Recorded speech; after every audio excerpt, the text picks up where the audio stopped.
Why do I want to wind my skein into 2 individual skeins?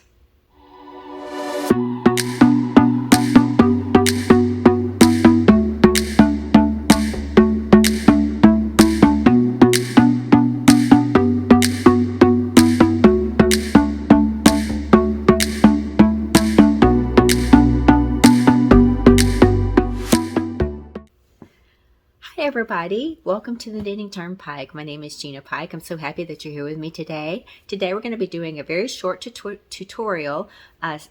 When I did my last live show, I found out a lot of you guys are wanting to knit socks this year. I'm wanting to knit socks this year, and in my stash I have a lot of sock yarn that is 100-gram sock yarn. Now some that I've been using so far were skeins of yarn that were 50 grams, where I did not have to worry about, am I getting to the middle point of my yarn? Am I using too much yarn for this one sock? Am I going to have enough yarn left over for the second sock?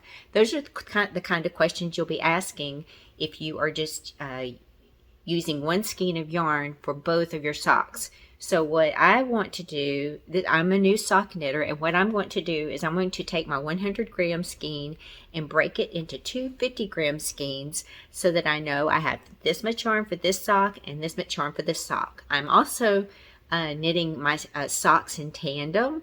I'm planning to do this if I go toe up or cuff down. And that way, if I do run out of yarn on one of the socks or both of the socks, I can make them look alike. Like I'll know exactly where I'm changing. I'm knitting them both at the same point, same time, pretty much. So I know that if I run out of yarn and I have to do the cuff different on this one, I can do the cuff the same on the second one. So that's kind of what my thought process is. You guys might have different ways of thinking about it and doing it. If you'd like to share that down in the comment section below. So many of you guys are way more seasoned sock knitters than me. I've only knit, I'm on my 3rd pair of socks. I'm knitting my 2nd and my 3rd pair at the same time. I've only knit 1 full pair of socks. So if you have any suggestions about that, let me know. But today I'm going to show you how I wound a 100-gram skein of sock yarn and made 2 50-gram skeins, and doing that for my sock knitting. This is a sock set. This was a sock set from Freckled Whimsy. It is a 100-gram sock set. The color is called Heart to Heart. If you are interested, if you're loving this sock yarn, this is what it looks like. It is, let's see, let me tell you what it is. It is self-striping sock yarn. It is 80% superwash merino, 20% nylon, 413 yards, 115 grams, 3-ply fingering. Again, freckledwhimsy.com. I'll link her down below. With this set came a cute little mini that I told you I wanted to make the cuff and the toe and maybe the heel a different color. Or so this will be a solid color and with a strapping yarn. So I'm going to probably wind this one by hand. I like to wind the minis by hand. I think it's just fun. It's just fun for me to let the yarn wind through your finger, but you certainly can use your yarn winder for these minis as well. But I like to do those by hand. But for this, when you're starting out, I have some video I'm gonna insert here, and we're gonna get to it. The first thing you want to do is take your full skein of yarn, and you're going to wind it using I'm going to be using my Swift and my ball winder. I have a Stanwood ball winder. You're going to wind the entire skein of yarn.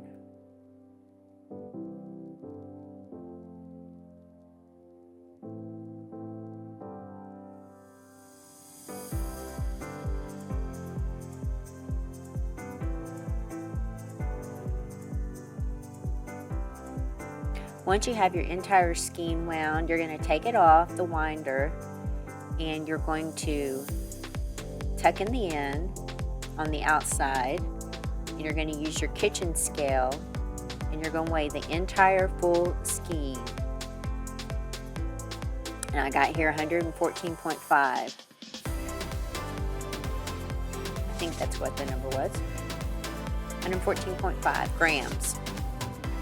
And you're going to take that number You're going to divide it by 2, and that was 57.25. So I'm going to try to target 57.2. You're going to take your full skein, pull from the center, and wind a skein of yarn that's going to weigh 57.2 grams. So you leave your full skein on your kitchen scale, and you're going to pull out 57.2, which is going to be half of it. So I'm targeting the weight on the scale to be 57.2.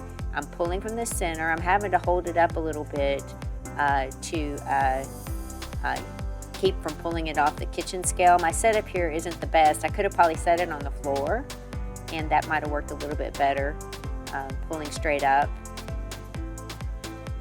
I thought this winder would clip onto this table, but it didn't because there's a lip underneath it, but it all worked out in the end. Alright, so I'm at the weight that I need, or getting close, so you just kind of pull a little bit till you get it to the weight you need.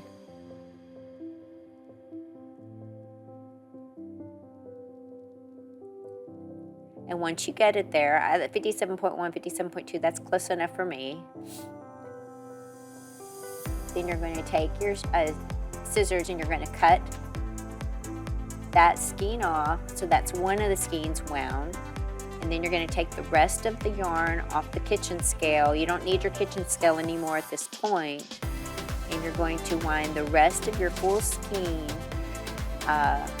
on your ball winder, because you pulled from the center, so it's all kind of loose and not very together. So you're going to wind the rest of that skein from the center into a second skein that will be similar to the other skein you just wound.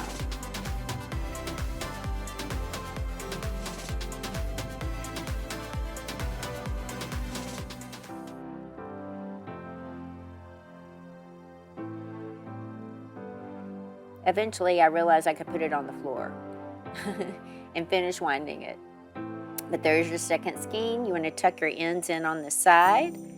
And once you've done that, you have two individual skeins of the same size to use, one for each sock. Now, when you look at mine's, one of these turned out a little bit looser. They don't look the same size, but they are the same weight. And that's what matters, is the weight of the yarn equals the yardage. And I have the same weight for both of these socks. So if I run out for one, I'll run out for the other at the same amount of time. Same place, should be the same place, and can do the same modifications to it if necessary. Anyway, thank you so much for watching this tutorial. I know I've done a lot of tutorials lately. I will be getting back to doing vlogs. And I haven't been doing as much knitting lately. Kind of a short life update. You guys know I've been having a lot of headaches. I've been sick a lot.